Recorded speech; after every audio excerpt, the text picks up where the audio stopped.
As you can see, I'm out in the pastures this morning. The pastures are starting to grow. Thank heavens, we're at the end of March. I wasn't sure whether I should make this video or not because there's really a lot of, let's just say, interesting, incomplete information out there on how to get started in homesteading. We've been doing this for 30 plus years. We've been growing our own food for at least that long. And we've made a lot of mistakes, but we've done a lot of things right. So let's talk about these 5 things. I think you'll find them valuable. There's my girl. Good morning. Have a great day.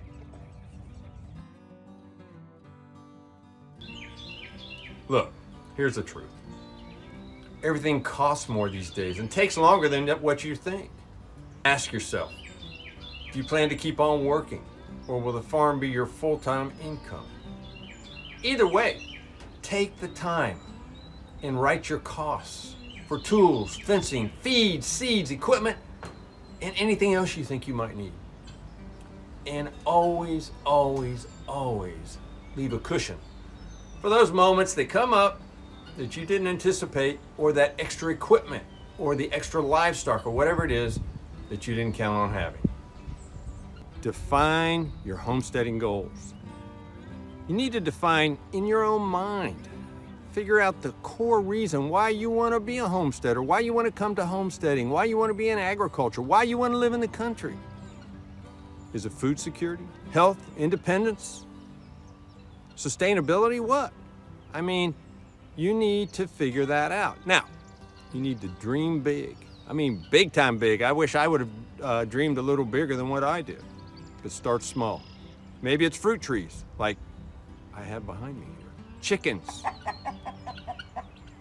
cattle, goats, whatever. Or maybe even a big garden. But pick one thing you can start this minute. Include the whole family.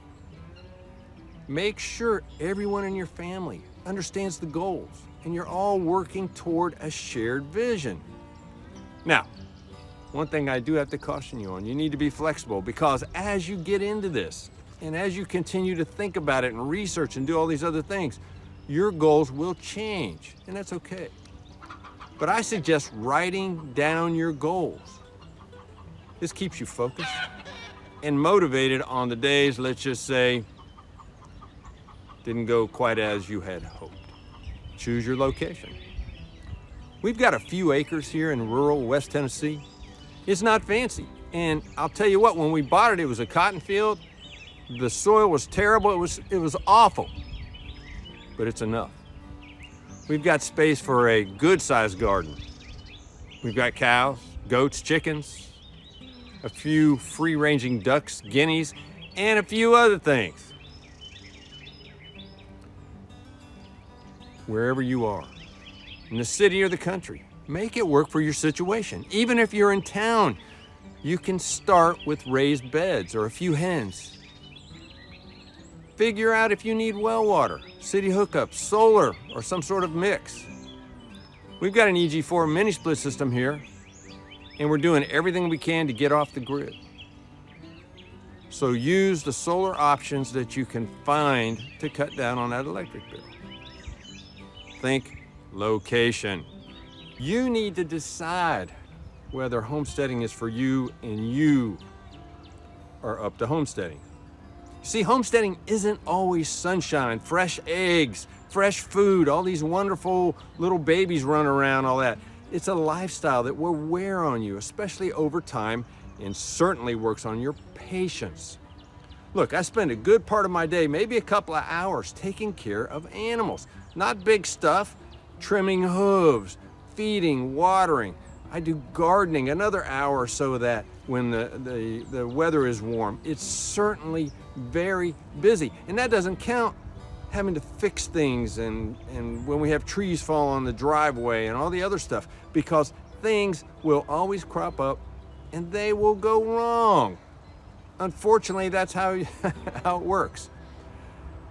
if you're thinking about this life, you need to ask yourself a couple big questions. One, how do you like being outside? I hear people all the time, well, I don't want to spend that much time outside. I'm liable to get sunburn and bugs and snakes and all the other things. Well, that's all part of it, right? The next question is, can you commit to doing this hard stuff every day? And look, as much as I love it here, I'm not thrilled to be out here in 95-degree temperatures with high humidity, pouring rain, thunder, and lightning, or whatever. Another question, if you've got a spouse or family or significant other, are they on board with this? The biggest thing is, you need to understand this is not a weekend hobby.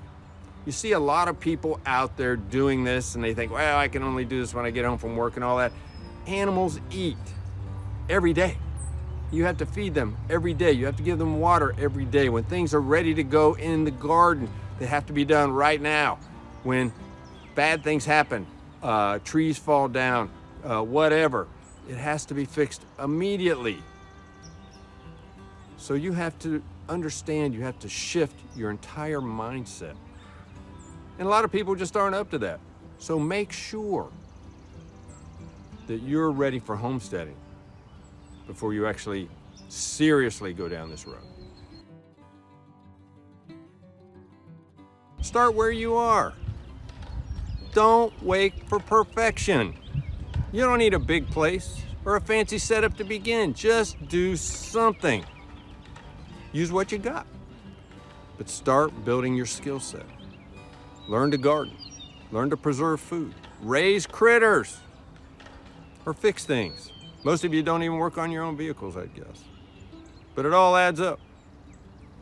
Do one thing today, even something small. Reading a how-to. Talking to somebody that knows how to do a particular skill. Watching more of my videos. Anything that gets the momentum going. Just remember, progress, slow but sure, will get you where you need to be. Your homestead will grow in stages. Focus on learning and moving forward a little bit at a time. If you found value in this video, please like and subscribe. Put a comment below. I'd sure love to hear from you. Until next time, I'll see you down at the barn.